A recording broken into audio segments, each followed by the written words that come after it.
Welcome to Imperial Advisor, where we're definitely doing this for the first time, and I haven't forgotten to record this once in the past. We've got the usual band of merry men. We've got Eoin, Justin, Andy, and Baz.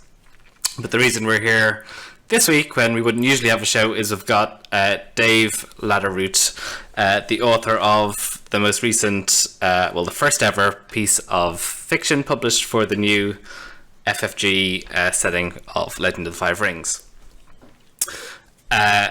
So we're here through, have Dave through sort of, we're delighted to have him, but he's here through sort of slightly serendipitous set of circumstances where when the piece of fiction was first published, one of the top comments on the Reddit thread was about Fumio the cat, everyone's favourite L5 cat, and the comment was that, I think we're all agreed the most important thing we've taken from this is that we need a card for Fumio the cat, and so I threw together a sort of joke card for the cat, and then someone got in touch asking could they use that image and who should they credit to, and I was like, oh wow, it's nice to be asked. Can I take your image and be credited, which is kind of rare on the internet these days. And then I got chatting with the person who turned out to be Dave's wife. So we got chatting a bit, and then I sort of happened to mention, well, if Dave ever wants to drop into the show, we'd love to have him. So here he is, joining us. We're delighted. And so for people who sort of, we're sort of crusty veterans of the CCG of sort of 15 and 20 years playing the game. There's a lot of people who are new to the game, who are coming fresh, or who didn't follow the fiction during the CCG time period. So maybe you could tell them a little bit about, how did you first get in touch with the game, and what were your sort of first impressions? Now you guys get to hear this for the second time, so you can compare to see if it's the same story. If it's consistent, yeah. That's right. I'm wondering, is Colm from a script? So in 1996, a really good friend of mine, a fellow by the name of Doug, told me about this card game that he really enjoyed playing with some people here in Thunder Bay, which again, because many people probably don't know where Thunder Bay is. Thunder Bay, Ontario is on the North Shore Lake Superior. It's almost in the exact middle of the North American continent, so it's not that hard to find. So Doug introduced me to this game. I've been playing Magic the Gathering with my kids at the time. So I was familiar with card games, and Magic was only 2 years old at the time. I think it came out in 94, 95. So I thought, okay, I'll give it a try. And so he handed me an Imperial Crane deck. And I played it, and I thought it was really cool. I really enjoyed this game. But like I said before, I found that after I played the deck for a while, it was kind of, you buy a bunch of holdings, you buy a bunch of guys for two more gold, which spoke to the mechanics of the collectible card game at the time. You gained honor, and when you gain, in the case of the collectible card game, 40 honor, start of your turn, you win the game. And I thought, okay, this is cool, but is there more to the game than that? And Doug and the other guy said, oh yeah. So I got blitzed, I got dishonored, I got hammered with Shadowlands decks and things like that. But there was just so much to the game that I just really kind of fell in love with it. So that was 1997, and I guess I've been playing essentially continuously ever since. I don't think I've taken a break from the game at all, except for basically a year I was in Bosnia, which was I was in the military for a long time. I actually kind of missed the whole end of Diamond, beginning of Lotus period, actually, because I was in Bosnia. So I came back right in the middle. You didn't miss much. Well, I came back in Lotus and was promptly shot full of arrows by Mantis guys, raiding me and stuff like that. So that said, I've loved the game the CCG in its various incarnations. So I got to a point where I actually ended up at Gen Con one year. I ended up talking to Sean Carman, who was the story lead for L5R at the time, and he kind of hooked me up with because I'm a writer. I've done a fair bit of writing. He hooked me up with the RPG, doing some contributions to the 4th edition role playing game. So I wrote quite a bit for that. I wrote So for the Great Clans, I wrote the chapter on the Scorpion Clan. For Enemies of the Empire, I wrote the chapter on the Nothing. For the Imperial Histories, I wrote the chapter on the War of Spirits, and there's a bunch of them that I did. That kind of then progressed onward as we started closing in on the present day. I ended up applying for the job of Imperial Herald editor with AEG, which I got. I got brought on for when we were making the Imperial Herald, the fan newsletter for the game at the time, turning it into a website, an online thing. That did that for a while, and then subsequently ended up taking over as brand lead for the game, and it's basically its final year with AEG. We originally started down the down the path of doing clan paths, where the players were making choices about fundamentally what their clans were going to do in this sort of what was called the Onyx environment, and then, for a variety of circumstances that I won't go into here, because that's the business of two corporations. The intellectual property for Legends of Five Rings ended up being sold by AEG, Alderac Entertainment Group, to Fantasy Flight Games, and I helped manage the sale on AEG's side of things. And not long after that, I because I was in close contact with so many of the people from Fantasy Flight, I ended up kind of picking up a writing gig there, which has brought me to where I am now, having written that first fiction, Her Father's Daughter, for the game. Great. And so then you sort of mentioned you're in Thunder Bay. You mentioned you've sort of written for a long time, that you served in the military over in Bosnia. Kind of those sort of your own upbringing, your own experiences, your own sort of where you're from, is that sort of had a big effect on the way you write or the way you sort of tell stories? Certainly I mean, all of this obviously, is incorporated into the person that I am, and the person that I am is the guy who's the writer. So yes, probably the military in particular, my military experience. Interestingly enough, for 31 years in the military and retiring as a lieutenant colonel, I started as a private, I retired as a lieutenant colonel, and I have yet to write a single piece of military fiction. But I know people keep asking me why. I write mostly science fiction and fantasy. And in fact, I have 2 published novels, which are young adult fantasy, contemporary sort of urban fantasy.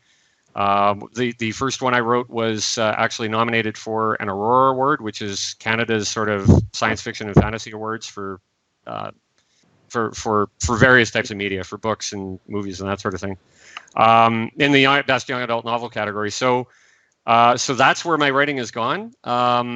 So I guess that drawing on the fantasy side of things, absolutely, that shaped kind of the type of writing I am doing for everything, including Legends of the Five Rings. And certainly my military experience exposed me to a lot of harsh circumstances, complicated situations, and so on. I think some of that comes through my writing. So someday I'll write something that is strictly military, and I'll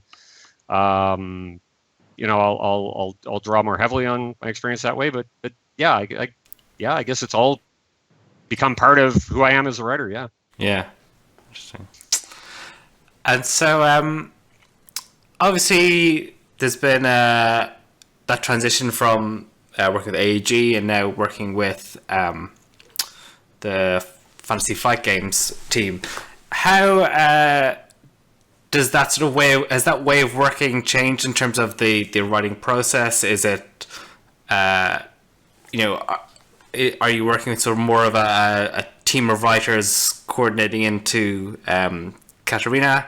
And how does that sort of interaction, working together of that team, building out the story sort of together? Obviously you've got a bunch of individual writers, but that's part of a sort of collective story and a collective sort of narrative.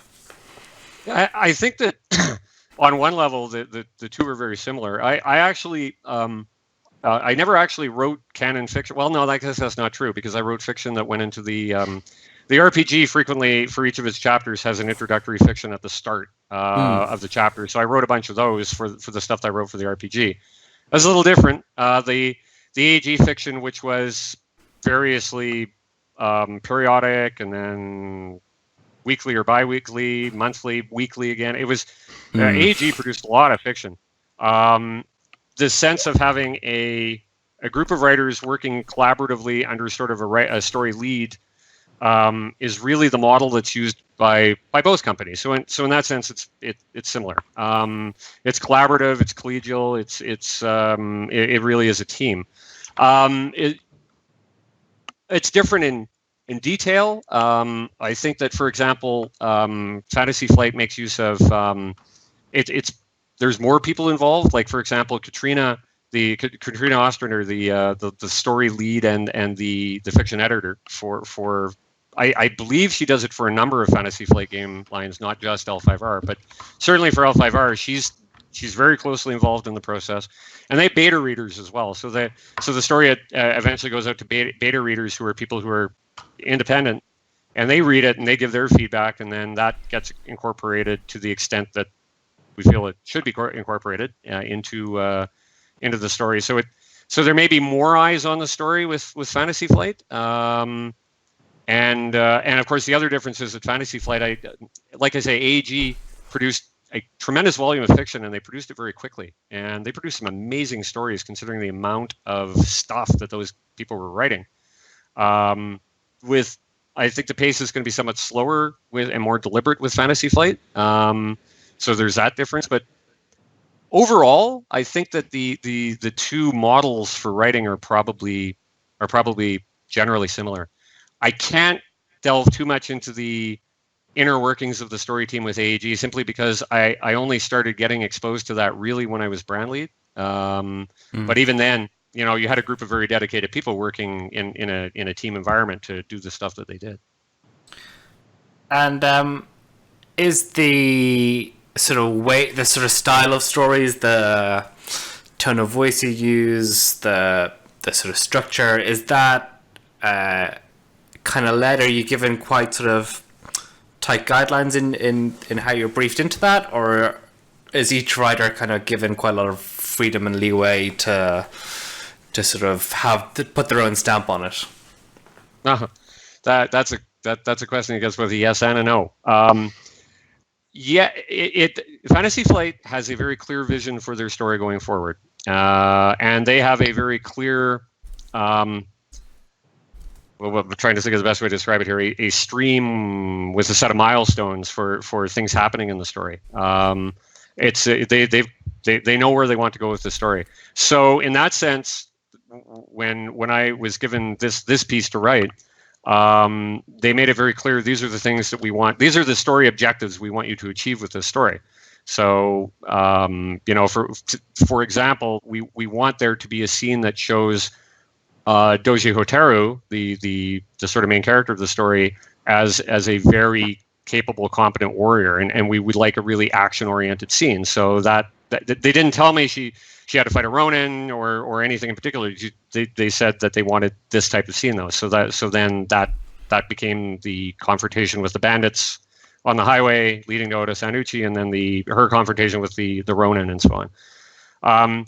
So it's pretty clear what they want the story to do, but within that sort of set of confines, there's a lot of latitude to tell the story that as the writer wants to tell it. Now, then it becomes very iterative back and forth, because Katrina then comes back and says, well, I like this, I don't think this works, and I prefer to see this, and I think this should be like that. And so then we go back and forth a fair bit. And likewise, the beta readers, they do their thing, and they come back and they say, this worked, really like this, didn't like this. And so there's a lot of story input and iteration going back and forth there. I think the big difference between the two, I'm going to be a little presumptuous here, but I've read virtually all of AEG's fiction over the years. AEG's thrust in its fiction tended to be somewhat more plot-driven. Not to say they didn't develop iconic, really interesting characters, but certainly there was more emphasis on the plot driving the story forward. And I think the sense that I'm getting from Fantasy Flight is that they're a little more character driven, so there's more emphasis on the characters driving the story forward. That's not to say that one is better than the other. They're just two different ways of telling stories.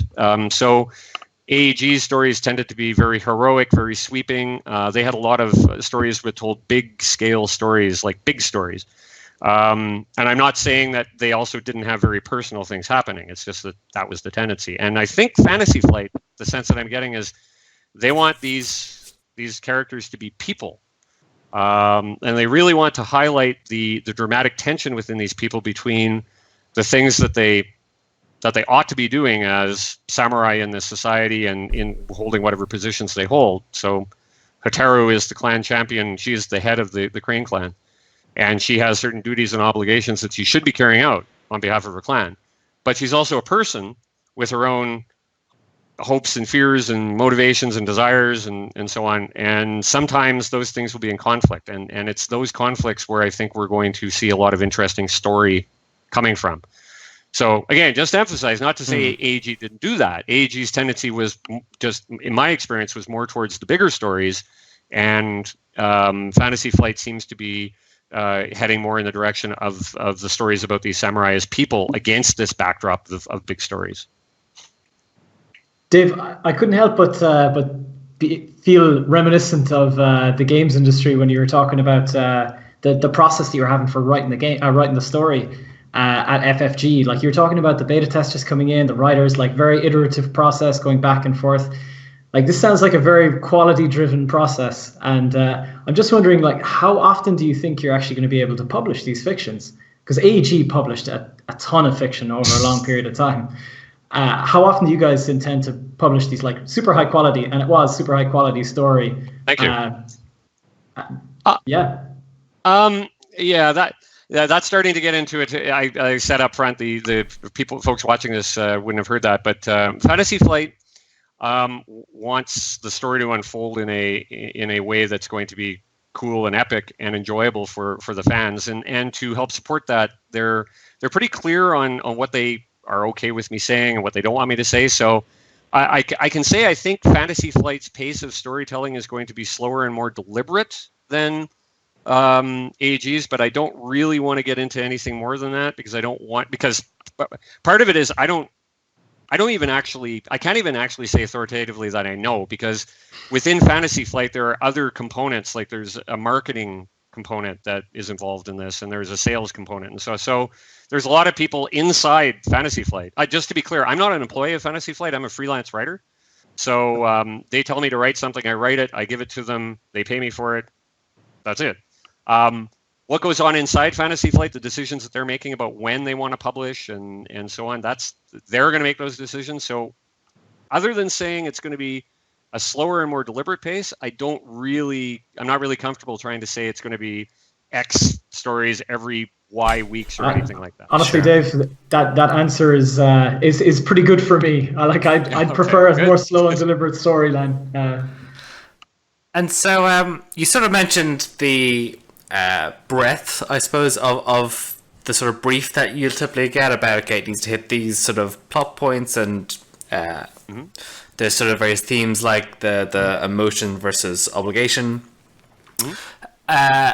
And then in terms of when there is a story, is that so they want to write a story about the Crane Clan champion and her heroic aspect, and then introduce that love story with Kachiko?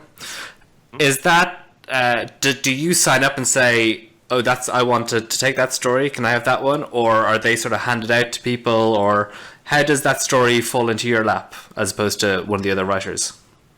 Well, what happened was we were asked essentially what we wanted to write, but in a very broad sense. So if I remember correctly, I think the first question is, which clans would you like to write about? I'm thinking back a few months now here, but I think the original question is, what clans would you like to write about? And I said, well, I'd like to write about Crane, and maybe others. I can't really say too much about any others, but Crane. So I got assigned Crane. It's quite possible that I wouldn't have been. They may have decided that, looked at the writers that they had in the background that the writers had, they may have decided somebody else should have Crane. But I think what they're trying to do is they're trying to match the writers up with the clans and stories and types of stories and so on that those people would most like to tell, to the extent that they can. But it is, I think they're also probably going to want to spread things around a bit too. So I don't know that, for example, assuming I were to write another story, it may not be Crane. It may be another clan, right? Like I don't think they're locked. In fact, well, I know they're not locked into having the same writer writing the same thing forever. But in general, that was the way they approached it. Which clan would you like to write about? And were you aware that your story was going to be the first one released? I became aware of it when I first wrote the story. I didn't really have a clear understanding as to how or when it was going to be released, because again, as a freelance writer, literally write this story. I do. Here's your pay. Thank you. And the decision for it to be the very first one was a decision made inside Fantasy Flight, and then I got told that, and I kind of went, "Oh, cool." But that like I say, that it wasn't like from the get-go that I knew it was going to be Crane or anybody else in particular first. Dave, go on. Dave, just not asking you to reveal anything or blue sky thinking there. If you had a favorite, is there any character that was a favorite of yours during the original 4 storyline, and you thought, man, I'd really like to take a crack at telling that person's story during the original, like the AEG story?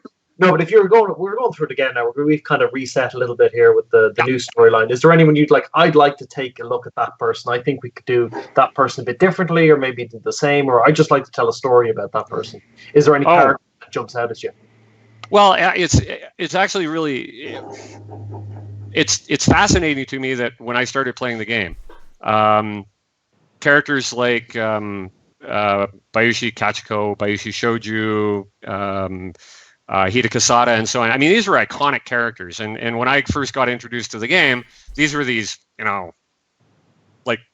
these are big names right in the game, and I came to know them as big names.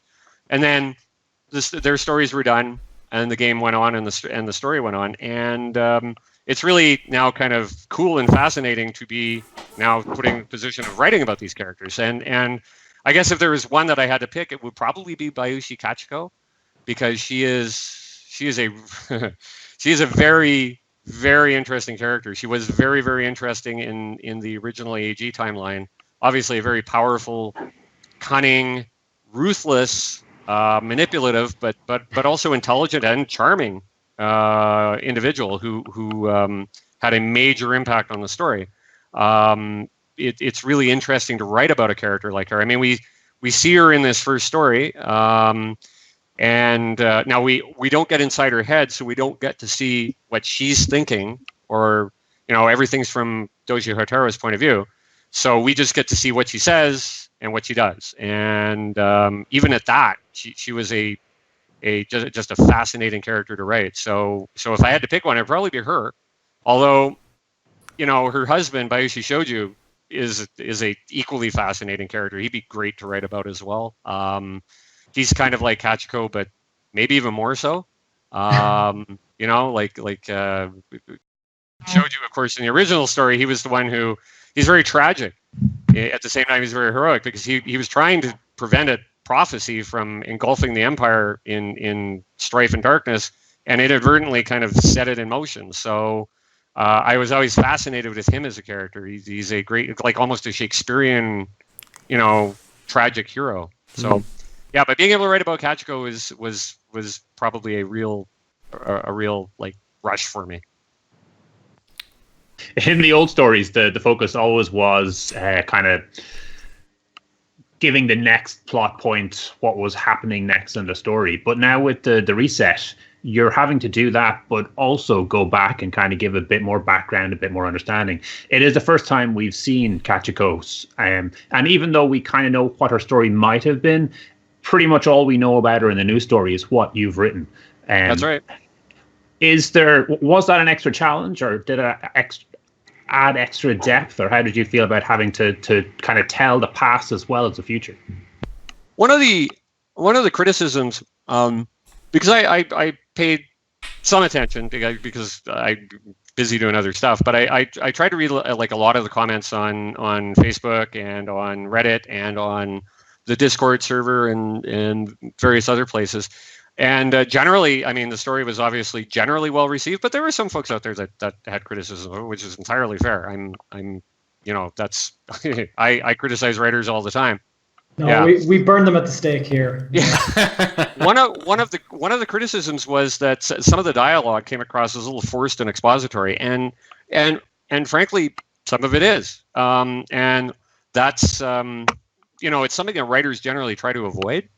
If I was writing this as a novel, and I was, it was my novel, and I was writing it, starting with page 1 and writing to page 400 or whatever, I would tell the story in a particular way. I tend to try to, hook the reader right away, introduce some of the world and the important characters, and then later on backfill stuff into the story that's important, rather than these expository dumps up front, which taken to an extreme. If you watch some old 50s sci-fi movies, you'll have two of the characters in the sort of really chintzy black and white sets that they use, kind of saying, "Well, Dr. Smith, as you know," and then they would go on and explain all kinds of stuff that, of course, Dr. Smith knows, but they're doing it for the audience, and it's really expository and it's really clunky and so on. We recognize the fact that a lot of the people reading Her Father's Daughter were going to be people who are well versed in Rokugan and the story, and are going to look at, there's one line where Hotaru's stepsister, Doji Shizui, makes a comment and refers specifically to Doji Kuwanan as our brother. And somebody said, why would she say that? Like, they both know he's their brother. Why would... The problem is that the problem for the writer is that Fantasy Flight wants to attract a whole range of people to the game and the setting. They want to attract new people. So there will be people reading a story who know almost nothing about the setting of the game, and to throw out a name of particularly names that are effectively in a foreign language, to throw out a name without giving some indication as to who that person is going to be kind of difficult for some of the readers who aren't familiar with these characters. So some of the dialogue is a little expository, and that's just a function of where we are. Because the story is going to be told, I think, very deliberately over a long period of time. We can't introduce something in fiction number 1 and explain it in fiction number 7, right? Because fiction number 7 could be weeks or months later, whereas in a conventional novel, something introduced in chapter 1 that's explained in chapter 7, that could be literally a few tens of minutes of reading for a reader, right? So we have to front end load stuff a little more, and that with Kachiko that certainly is true. It's hard taking a character as nuanced and complicated as she is, and just kind of throwing her onto the screen and communicating what you think the reader needs to know about this character without being a little expository. So that was part of the reason we didn't do any head hopping and get bounce from Hotaru's head into Kachiko's head. Sorry, correct pronunciation. Because head hopping is off-putting for readers. You only have so many words to work with. There are about 4,000 words that we had to work with. That was it. So we're kind of left with not knowing what Kachiko's reaction to all of this was. But obviously, we're going to see more of her in the story, and we're going to learn more about her own internal dialogue as we go. Does that answer your question? I hope it did. Very much so, yes. Okay, good. Thank you. and just to elaborate on that, about sort of at the moment, it's necessarily you need to be quite broad in sort of explaining sort of not just sort of through dialogue, but also, it was interesting seeing some of comments about just understanding things like the honorifics, things like, even things like weapons and Ronin, which if you're familiar with Japanese, feudal Japan, yeah, it's all makes sense. But if you're pretty new to that, it's, you're suddenly throwing in quite a lot of terms at the reader. Did you have a sort of a way of handling that, or a way that you kind of just how you thought about this is how we want to approach that, and there's a balance between not spoon feeding people but also giving them enough to sort of go on? Yeah, it's the real constraint is that, like I mentioned, you got about 4,000 words to tell a story, and in those 4,000 words, you want to achieve certain things. I wanted to achieve the story beats that that Fantasy Flight told me they wanted me to achieve. It's what they were paying me to do. So you're limited in the exposition. You really have to boil the exposition in a relatively small word count like that down to what people need to know. So the honorifics, that's an interesting one. There were a few people who, in fact, I've heard some rather general comments from several people about the use of the foreign language Japanese words and honorifics and so on. They find it clunky and unnecessary, and that's fair. But it's part of, I think, there you're trying to obtain the flavor of the setting, and the flavor of the setting is very much based on sort of feudal Japan, to some extent China, generally that part of the world, and if you're going to do that, you really do need to kind of draw on those cultures, and that means using things from those cultures in order to give the story that flavor. So it isn't a fantasy story that's set in the very traditional Northwestern European kind of setting, the very Tolkien-esque, because J.R.R. Tolkien's stories were basically set in the UK and Northwestern Europe. He drew very heavily on the fantasy tropes and storytelling and mythology of that part of the world. This is doing it for Japan and the surrounding region. So yeah, I guess to some extent we just went with it and made use of the words where we thought it was important to use them. In the case of the honorifics, this is how these people refer to one another. So it was a decision that was made for the flavor of the setting. Cool. And it's something that does bleed through, and you see players refer to each other as Crane San, and say things like that, and the politeness. So I think it does really, really add to it as a whole.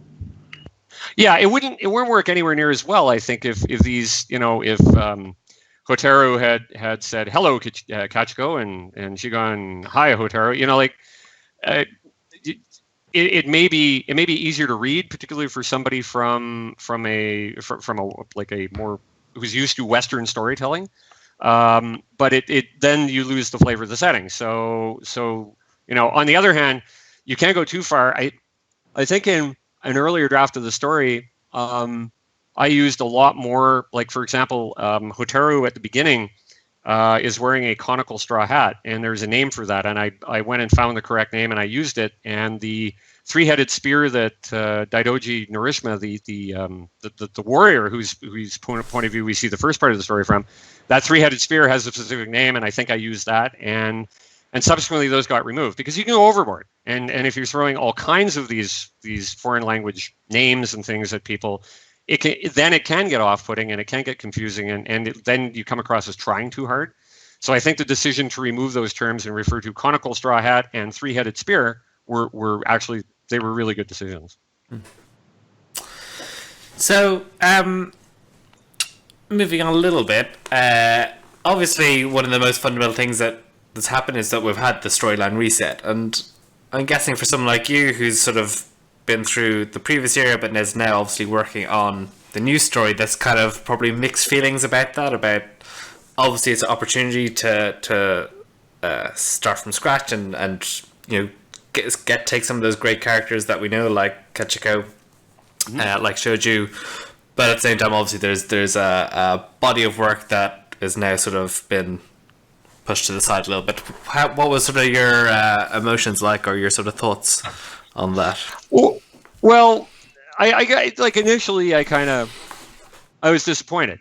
Of course, I was disappointed. I was the brand lead at the time where we were going to try to do something quite a bit different with the story. We were going to try to without getting into a lot, like some of your folks listening may not be familiar with this, but near the end of the AEG incarnation of the game, we were giving each of the clans, and there were 9 of them at the time, path choices. So your clan, if you were playing the Mantis clan, for example, or you were playing the Crane clan or whatever, you could choose path A, B, or C, and we had an Imperial Assembly vote on it, and we were going to have all kinds of other ways of interacting with those for the players, so that players could make decisions and provide inputs to them. And I mean, we were excited about it. And it was disappointing, honestly, when that didn't come to pass, and Fantasy Flight ended up buying the intellectual property to do what they're doing with the story now. Having said that, I feel quite privileged to be involved in telling the new story, and I think Fantasy Flight has a terrific storyline going forward, which I can say absolutely nothing about beyond the end of the fiction that was just published. So I guess my disappointment has faded away, and my feelings aren't even really all that mixed anymore. I love the AG storyline. I mean, there are some stories in there that were, there are some stories in there that are good. There are some stories that are amazing. And there's some that I keep coming back to. There was one written by, I think it was Nancy Sauer wrote it, called "The Flowers, the Snow." It's a story that takes place during the war between the crane and the crab over the Yasuki family, and it's about a sake brewery. And I highly recommend that folks go out and find it on. There's a fiction archive. Kaze no Shiryu? That's one. That's a really good story. I mean, there's all kinds of good stuff on there, but that's a really good story. It was a very powerful story, and it's still there. That story was told. It's that whole storyline from the very first word that AEG wrote to the very last one. That story is still there. It's still intact. It's still a fascinating story that tells the story of Rokugan over, the Scorpion Clan Clue, the Clan Wars, the Hidden Emperor period, and on and on and on, right up to Onyx Edition. It's not gone. It didn't evaporate, so it's very much there. It is obviously now an alternate timeline for the game, because now Fantasy Flight has started back to before what in AEG's time was the Scorpion Clan Coup, and they're telling a new story in the same setting with many of the same characters, but it is a new story. And I don't see these things as being mutually exclusive at all. I mean, go out and read the AEG stuff. It's great, but at the same time, read the Fantasy Flight stuff as it comes out, because it's going to be great too. Dave, you mentioned all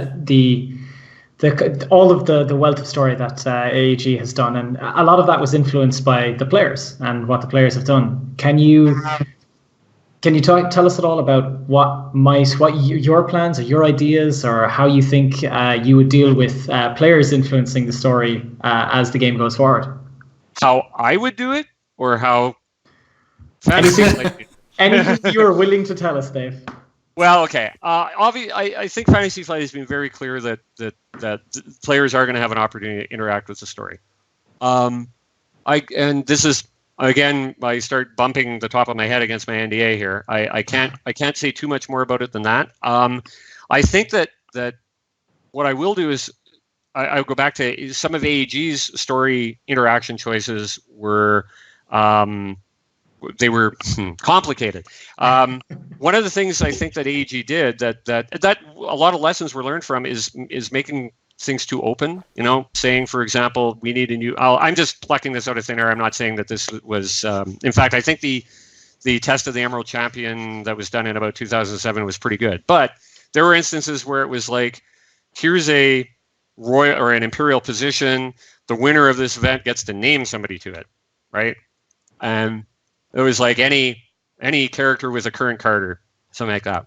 When you leave things too open, you put the story and its writers into a very reactive mode. So I'm not saying that Chise the elephant was ever going to be emperor, but I know the player long-term players of the game will know what that means. But Fumio the cat, man. Fumio the cat. World champion. I knew you'd get it in there. I love Fumio. I didn't realize how much I love Fumio until the story was published, actually. So I think that can create a problem for the story when you've got too much choice. You can get choices that players, for a variety of reasons, will make that are not probably the best ones for the story. So I think Fantasy Flight story choices are probably going to be more constrained. so that there's more control over where the story goes. But I don't want to say anything more than that because, and I'm kind of speculating there anyway, because that whole aspect of the setting and the game and so on is kind of outside my purview anyway. I'm just kind of speculating there, but the sense I get is that Fantasy Flight is going to have some really important story choices, but there's not going to be, pick something around with it. There will be choices to make, and the choices will be given. Again, I think that's better for the story because it makes the story and the writers less reactive and gives them more control. That let me make something up. I'm going to completely make something up here, and I want to emphasize that I am completely making stuff. It has nothing to do with anything inside Fantasy Flight. Let's say that there is going to be a new Imperial advisor, and the winner of, I don't know, Gen Con or the Worlds or whatever is going to get to choose that person. It's the difference between being able to say, I want that guy over there, versus, here are 3 choices. You can pick one of them.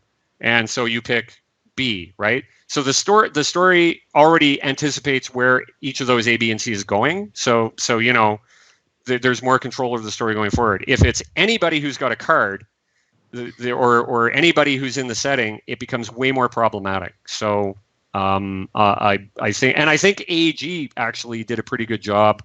When we got to the clan path choices as an example, we only had a few path choices for the clans because we needed that kind of control over the story going forward. So yeah, that's probably about all I can say, though. I can't really say much more than that because A, I can't, and B, I just really don't know.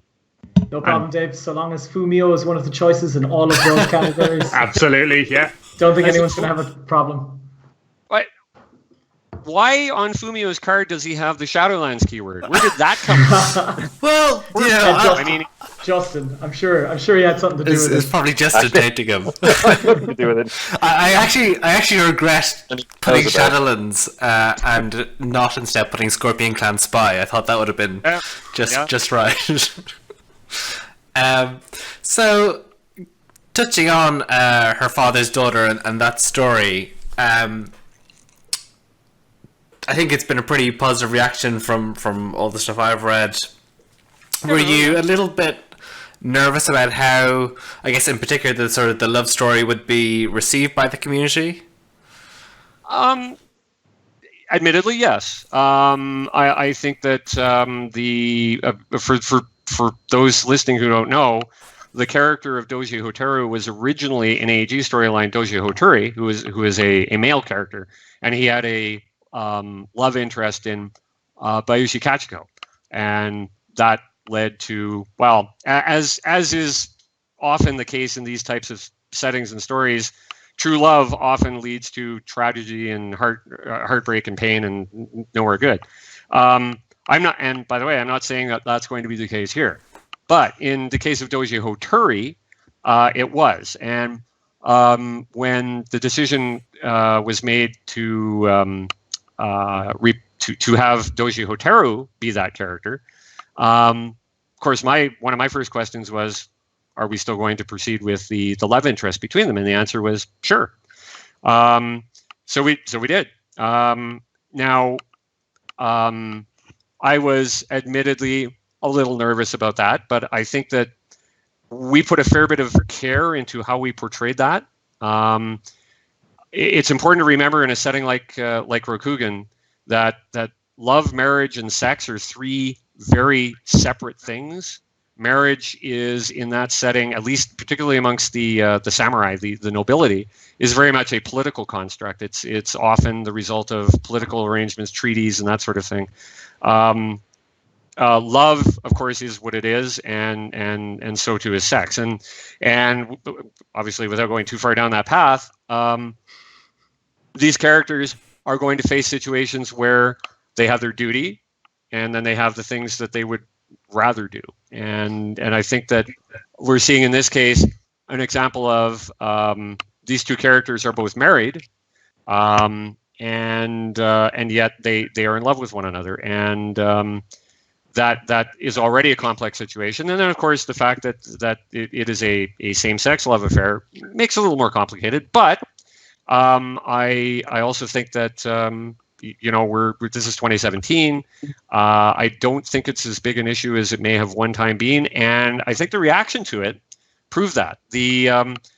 I got a couple of comments specifically from people who were quite disappointed with it, but that was 2.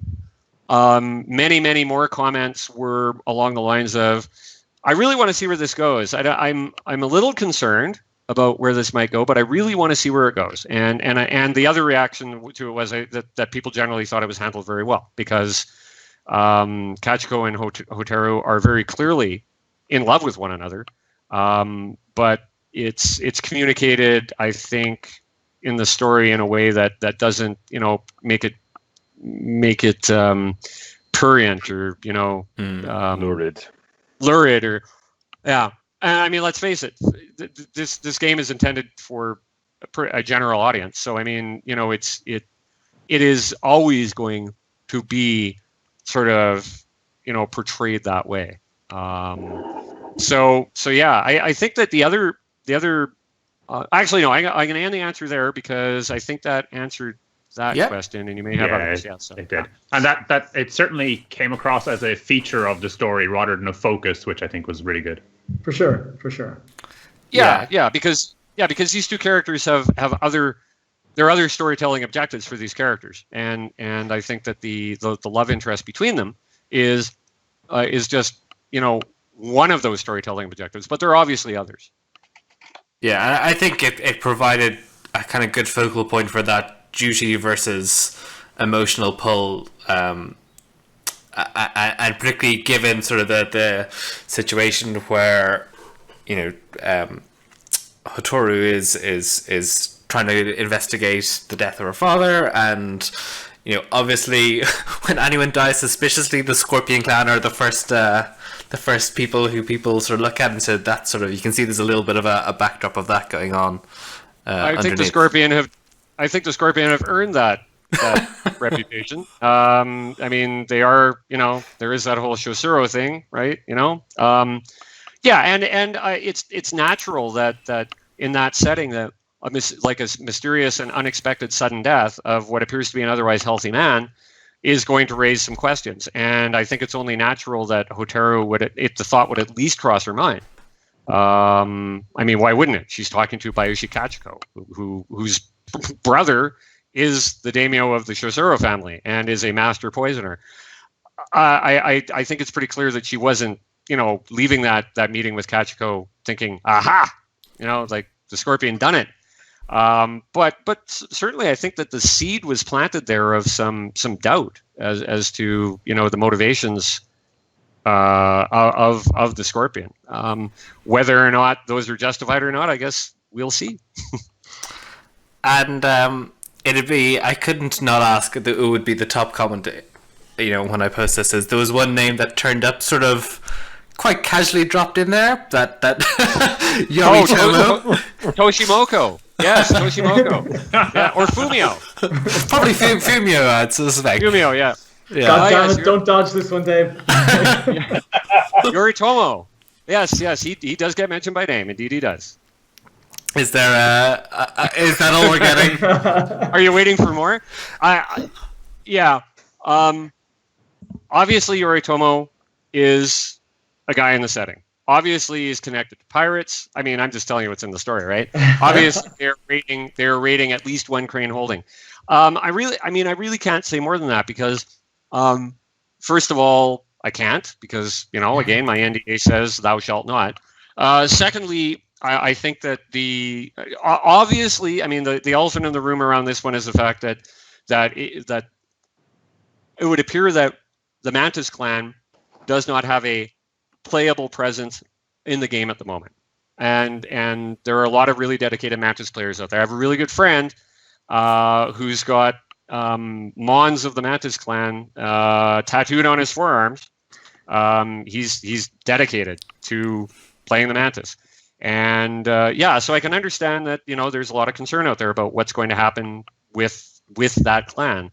I wish I could turn around and say this is going to happen or this is not going to happen, but I just can't. But I think that it is obviously important to a lot of people that Yoritomo is out there, and he is connected to piracy, and that's kind of sort of where he started in AEG's version of the game too. So yeah. And he's making ridiculous gestures with the camera. I figured that's all we're getting, but I had to ask the question. So yeah, I wish I could say more, but I honestly just can't. Yeah. And you're obviously a guy who played the game, and I'm curious, what's your take on it as a card game now? And obviously we've seen quite a lot of mechanics, and it's been, we know it's obviously going from a CCG model to LCG. Have you what's your sort of take on those changes of the game as a game? I have a couple answers to that question, actually. First of all, as a player of the game, and I'm gonna come right out and say this, I still play the CCG. I love the CCG. I do. I love it. I played a lot. I played a lot of different decks. I played the CCG last week with my friend with the Mantis tattoos, in fact. I will continue playing the CCG.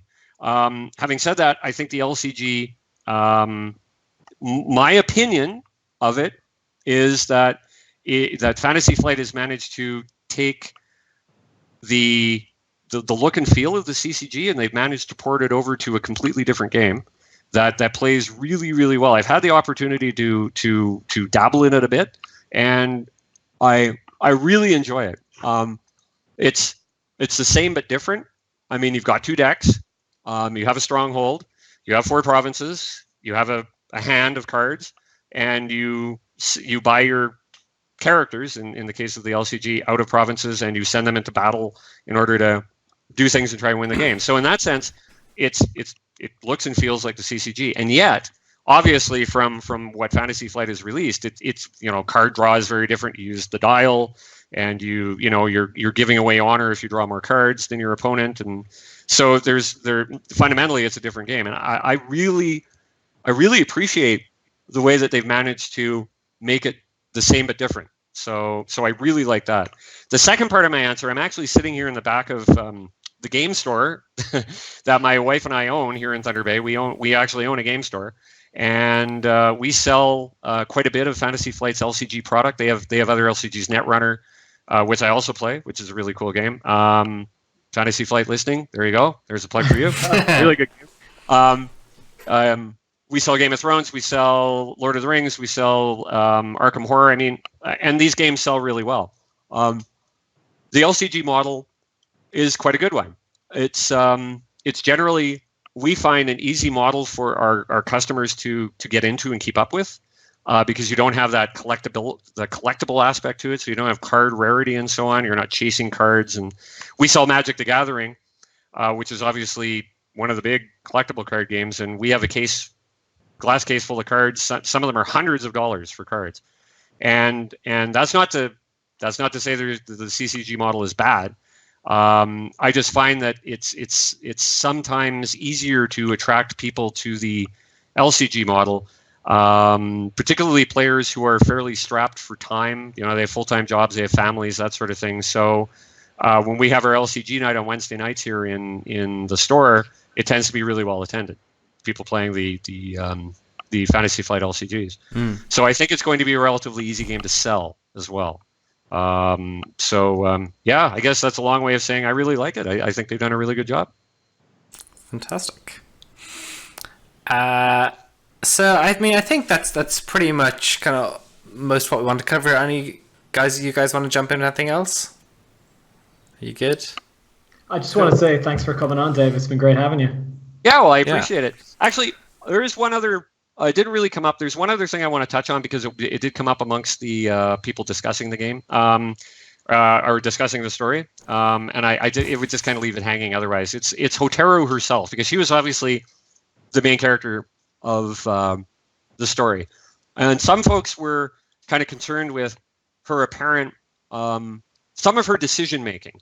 I mean, she objectively did not make some of the best decisions that she probably could have in the story. She's a clan champion. Why was she trying to sneak a note to Sanucci? if she was trying to sneak into Sanucci, why did she blow her cover to fight the Ronin? I think the important thing about Hotaru is, and what made her such an interesting character for me to be able to write, was that she is new to being a clan champion. She's been doing it for less than a year. Her father, Doji Satsumi, who died, actually held on to the Crane Clan Championship even while he was Emerald Champion, so he was kind of an overachiever. He was obviously a very harsh taskmaster when it came to demanding what he demanded from his vassals and his family. Hotaru at least believes that was a major factor in her mother committing suicide. So Hotaru she's still feeling herself out. She's learning what it is to be a clan champion, and some of the decisions she's making are the decisions she felt her father would not make. So that's kind of an important motivation for her. And yeah, some of her decisions are, perhaps the result of, and she even acknowledges this in her dialogue with Shizui. She is new to clan champion. Maybe some of the stuff that she's doing is a result of being relatively new to the championship. I think she's going to be a terrific character to watch grow, no matter who writes her after this, whether it's me or somebody else. I think she's going to be an amazing character to see grow into what her potential is. And she's up against other clan champions who are, they're veterans, right? They've been doing the clan championship for a long time, and they're very powerful, very dangerous people. So it's going to be interesting, I think, watching her bouncing off of them as well. So I just kind of wanted to touch on that to make it clear that Hotaru's story, I think, is going to be a really interesting one. But it's also going to be her story. It's going to be unique, and it's going to be kind of different from perhaps the stories of the other clan champions who are going to have their own, some of them being clan champions for a long time. Some of them are going to be coming from very different experiences. Like Hida Kasada on the wall is coming from a very different sort of environment in Rokugan than Doji Hotaru is. And she's very different environment than Togashi Yokuni, up in the Dragonlands. So I think that I just wanted to make that point, that I think that we're at the beginning of a really interesting story for this character. And in a way, it is kind of nice for us to start with her, because we get to learn all about the setting all over again with someone, I guess, who's finding their own feet and learning about their own side. I loved that you faced her up against someone using the knitting technique. Yeah, obviously a clearly superior technique. I kind of established her as an impressive warrior, like throwing a character up against Wolverine and having them beat Wolverine. Kind of established as a. I really like that nod. Yeah, and yet she did get wounded, and that was important. It's to demonstrate that the Ronin that she was facing was not a neophyte warrior by any means. He was a very competent, very capable warrior. Now I don't think anyone thought that, Hotaru is going to launch herself into combat with this guy and die, right? Like in the very first fiction. I don't think anyone, I don't know. If there's anyone out there that put a line in the sand. Oh boy, you wouldn't have seen that coming, would you? Bit of an anarchist. So, nobody's safe. Maybe I was hoping for it. Yeah, that's right. Yeah, she is a very capable warrior, obviously, because she's trained as a warrior virtually all of her life under Doji Satsumi and Kikita Toshimoko, her sensei. So she's very, very good. In some respects, she's probably a better warrior at the moment than she is a politician. But I would not count her out as a politician at all, because she's also Crane, and the Crane are the consummate politicians, and she's been steeped in that as well. So I think she's very quickly in this turbulent land. Obviously, the empire is in turmoil. There's a lot of things happening in Rokugan right now that are problematic. Her clan is struggling with possible famine because the tsunami ravaged so much of their coastal farmlands. I think she's very quickly going to prove that she is really her father's daughter, that she really is, the daughter of Doji Satsumi. Well, I for one, am looking forward to hearing more and learning more from you or from others. And what's next for you? Is there quite a bit more L5R in the pipeline, or more novels, or what are you working on? Oh, at I've the moment? got. I'm actually writing for. You may be familiar with a game called 7th Sea. It's yeah. There's a role-playing game. I'm actually doing some work for those folks. I can't say anything more about what I may or may not be doing for Fantasy Flight because that's the nature of my NDA with them. But I do have other novels on the go. If anyone, here is a plug. If anyone wants to read my stuff, a lot of it is on a site called Wattpad, Wattpad. If you look for DG Laderoute on Wattpad, you'll find I've got a novel and some short stories in there. None of it is L5R related. It's all my own stuff. It ranges from fairly gentle to quite gritty, and like the novel is about street kids in a modern city being kind of pulled into a war between heaven and hell. So yeah, if you want to check my stuff out on Wattpad, it's just DG Laderoute without any spaces or anything in it, and that's kind of this. I have to do a sequel to a novel. The novel that I just recently published, I owe my publisher the sequel to it, so I'm working on that. So I'm pretty busy. Yeah, sounds like it. Okay, thank DG Laderoute, Dave, and all the guys. Thank you very much.